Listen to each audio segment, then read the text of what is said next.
এক গ্রামে সোহান নামে এক যুবক বাস করত। সোহান খুব মেধাবী এবং সবার প্রিয় ছিল। তার এক বন্ধু ছিল, নাম সুমন। সুমন ও সোহানের বন্ধুত্ব ছিল খুব গভীর। একদিন সোহান বাজারে গিয়ে নীলা নামে এক মেয়েকে দেখে। নীলা ছিল গ্রামের নতুন বাসিন্দা।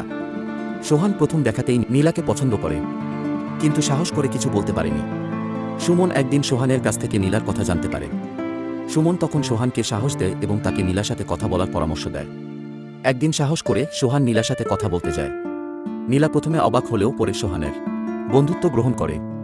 সময় কাটতে থাকে এবং সোহান ও নীলার মধ্যে একটি গভীর বন্ধুত্ব তৈরি হয়। ধীরে ধীরে এই বন্ধুত্ব প্রেমে রূপ নেয়।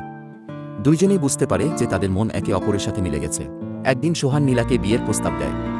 নীলা সোহানের প্রস্তাবে সম্মতি জানায়। তাদের পরিবারের সম্মতিতে তারা বিবাহ বন্ধনে আবদ্ধ হয়। সোহান ও নীলা সুখে শান্তিতে বসবাস শুরু করে। তাদের জীবনে কোনো সমস্যাই তাদের প্রেমকে দুর্বল করতে পারেনি।